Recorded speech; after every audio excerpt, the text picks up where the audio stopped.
নবুয়ত পাওয়ার ৯ বছর পর নবী করিম সাল্লাল্লাহু আলাইহি ওয়াসাল্লাম মক্কা মোকাররমায় তাবলীগ করিতে থাকেন এবং কাওমের হেদায়েত ও সংশোধনের জন্য চেষ্টা করিতে থাকেন।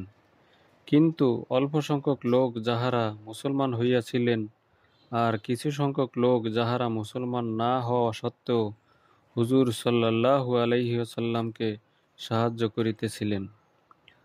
তাহারা ছাড়া মক্কার অধিকাংশ কাফের হুজুর সাল্লাল্লাহু আলাইহি ওয়াসাল্লাম ও তাহার সাহাবীগণকে সর্বপ্রকারে কষ্ট দিতেছিল। তাহারা ঠাট্টা বিদ্রূপ করিত এবং যত রকম নির্যাতন সম্ভব উহা করিতে ত্রুটি করিত না। হুজুর সাল্লাল্লাহু আলাইহি ওয়াসাল্লামের চাচা আবু তালেব সেই সকল হৃদয়বান লোকদের মধ্যে ছিলেন, যাহারা মুসলমান না হওয়া সত্ত্বেও হুজুর সাল্লাল্লাহু আলাইহি ওয়াসাল্লামের সর্বপ্রকার সাহায্য সহযোগিতা করিতেন। নবুয়তের ১০ম বছর আবু তালেবেরও ইন্তেকাল হইয়া গেল। তখন কাফেরদের জন্য সর্বাধিক হইতে আরও প্রকাশ্যে ইসলাম প্রচারে বাধা প্রদান ও মুসলমানদের উপর নির্যাতনের সুযোগ মিলিয়া গেল। হুজুর আকরাম সাল্লাল্লাহু আলাইহি ওয়াসাল্লাম এই উদ্দেশ্যে তায়েফ তশরিফ লইয়া গেলেন যে, সেখানে সকিফ গোত্রের লোকসংখ্যা অনেক। যদি এই গোত্র মুসলমান হইয়া যায়, তবে মুসলমানরা এই সকল নির্যাতন হইতে নাজাত পাইবে এবং দিন প্রচারে বুনিয়াদ কায়েম হইবে। যেখানে পৌঁছাইয়া গোত্রের শীর্ষস্থানীয় ৩ জন নেতার সহিত কথা বলিলেন। তাহাদেরকে আল্লাহর দ্বীনের দিকে দাওয়াত দিলেন এবং আল্লাহর রাসূল অর্থাৎ নিজের সাহায্যের প্রতি আহ্বান জানাইলেন। কিন্তু তাহারা দ্বীনের কথা কবুল করা অথবা কমপক্ষে আরবের প্রসিদ্ধ মেহমানদারির প্রতি খেয়াল করিয়া একজন নবাগত মেহমানের খাতির যত্ন করার পরিবর্তে পরিষ্কার জবাব দিয়া দিল এবং অত্যন্ত রুক্ষ ও অভদ্র ভাষা ব্যবহার করিল। তাহারা ইহাও সহ্য করিল না যে হুজুর সাল্লাল্লাহু আলাইহি ওয়াসাল্লাম সেখানে অবস্থান করিবেন। যাহাদেরকে সর্দার ও ভদ্র মনে করিয়া কথা বলিয়াছিলেন যে সম্ভবত তাহারা সম্ভ্রান্ত হইবে এবং ভদ্র ভাষায় কথা বলিবে, তাহাদের মধ্য হইতে একজন বলিল, ওহো, তোমাকেই আল্লাহ নবী বানাইয়া পাঠাইয়াছেন। দ্বিতীয়জন বলিল, আল্লাহ তাআলা কি তোমাকে ছাড়া আর কাহাকেও পান নাই, যাহাকে রাসূল বানাইয়া পাঠাইতেন? তৃতীয়জন বলিল, আমি তোমার সঙ্গে কথা বলিব না, কেননা সত্যই যদি তুমি নবী হইয়া থাকো, যেমন তুমি দাবি করিতেছ, তবে তোমার কথা অমান্য করিলে বিপদ হইবে। আর যদি তুমি মিথ্যাবাদী হও, তবে আমি এইরূপ লোকের সঙ্গে কথা বলিতে চাই না। অতঃপর তাহাদের ব্যাপারে নিরাশ হইয়া হুজুর আকরাম সাল্লাল্লাহু আলাইহি ওয়াসাল্লাম অন্যান্য লোকদের সহিত কথা বলার ইচ্ছা করিলেন, কারণ তিনি ছিলেন ধৈর্য ও হিম্মতের পাহাড়। কিন্তু কেহই তাহার দাওয়াত কবুল করিল না, বরং কবুল করার পরিবর্তে তাহারা নবী করিম সাল্লাল্লাহু আলাইহি ওয়াসাল্লামকে বলিয়া দিল, আমাদের শহর ছাড়িয়া এক্ষুনি বাহির হইয়া যাও এবং যেখানে তোমার চাহিদা হয় সেখানেই চলিয়া যাও। হুজুর সাল্লাল্লাহু আলাইহি ওয়াসাল্লাম যখন তাহাদের নিকট হইতে সম্পূর্ণ নিরাশ হইয়া ফিরিয়া যাইতেছিলেন, তখন তাহারা শহরের ছেলেদেরকে তাহার পিছনে লেলাইয়া দিল। তাহারা হুজুর সাল্লাল্লাহু আলাইহি ওয়াসাল্লামের সহিত ঠাট্টা বিদ্রূপ করিতে লাগিল, তালি বাজাইতে লাগিল, পাথর নিক্ষেপ করিতে লাগিল।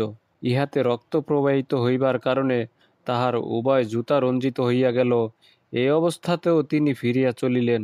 পথে এক জায়গায় আসিয়া যখন ওই দুষ্টদের হইতে নিশ্চিন্ত হইলেন, তখন হুজুর সাল্লাল্লাহু আলাইহি ওয়াসাল্লাম দোয়া করিলেন, হে আল্লাহ, তোমার কাছেই আমি আমার কমজোরি ও অসহায়ত্ব ও মানুষের মাঝে অপদস্থতার অভিযোগ করিতেছি। ইয়া আরহামার রাহিমিন, তুমিই দুর্বলদের রব এবং তুমিই আমার রব।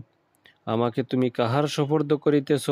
কোনো অপরিচিত পর মানুষের সোপর্দ করিতেছ, যে আমাকে দেখিয়া বিরক্ত হয়, মুখ বিকৃত করে, নাকি আমাকে এমন কোনো দুশমনের সোপর্দ করিতেছ, যাহাকে আমার উপর ক্ষমতা দিয়াছ?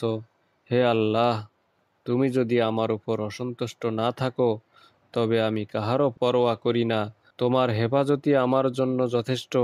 আমি তোমার চেহারার ওই নূরের ওসিলায়, যাহা দ্বারা সকল অন্ধকার আলোকিত হইয়া গিয়াছে, এবং যাহা দ্বারা দুনিয়া ও আখিরাতের যাবতীয় কাজ দুরস্ত হইয়া যায়, এই বিষয়ে পানা চাইতেছি যে আমার প্রতি তোমার আক্রোশ হয় অথবা তুমি আমার প্রতি অসন্তুষ্ট হও। তোমার অসন্তুষ্টি দূর করা আমার জন্য জরুরি, যতক্ষণ না তুমি সন্তুষ্ট হও। তুমি ছাড়া কোনো শক্তি নাই, কোনো ক্ষমতা নাই। সমস্ত জগতের বাদশাহীর অনন্ত অধিকারী আল্লাহ তাআলার গজব ও কহরে জোশ আসাটাই স্বাভাবিক ছিল। হজরত জিব্রাইল আলাইহিসসালাম হাজির হইলেন এবং সালাম দিয়া আরজ করিলেন, কওমের সহিত আপনার কথাবার্তা ও তাহাদের জবাব আল্লাহ তাআলা শুনিয়াছেন। পাহাড়সমূহের দায়িত্বে নিয়োজিত এক ফেরেশতাকে আপনার নিকট পাঠাইয়াছেন। আপনি যাহা ইচ্ছা তাহাকে হুকুম করুন। অতঃপর সে ফেরেশতা সালাম দিয়া আরজ করিল, আপনি যাহা এরশাদ করিবেন আমি তাহাই পালন করিব। যদি বলেন, দুই দিকের পাহাড়গুলিকে মিলাইয়া দিব, যাহাতে ইহারা মাঝখানে নিষ্পেষিত হইয়া যায়, অথবা যেরূপ শাস্তি দেওয়ার আপনি আদেশ করিবেন তাহাই পালন করিব। কিন্তু দয়ালু নবী জবাব দিলেন, আল্লাহর কাছে আমি এই আশা রাখি যে যদি ইহারা মুসলমান নাও হয়, তবু ইহাদের সন্তানদের মধ্যে এমন লোক পয়দা হইবে যাহারা আল্লাহর ইবাদত করিবে। ইহা হইল সেই দয়ালু নবী সাল্লাল্লাহু আলাইহি ওয়াসাল্লামের সুমহান চরিত্র, যাহার নামে আমরা আমাদের পরিচয় দিয়া থাকি। কেহ সামান্য গালি দিলে, সামান্য কষ্ট পৌঁছাইলে আমরা এমন উত্তেজিত হইয়া পড়ি যে সারা জীবনেও উহার প্রতিশোধ নেওয়া শেষ হয় না। জুলুমের উপর জুলুম করিতে থাকি, ইহার পরও উম্মতে মুহাম্মাদী ও নবীর অনুসারী হইবার দাবি করি।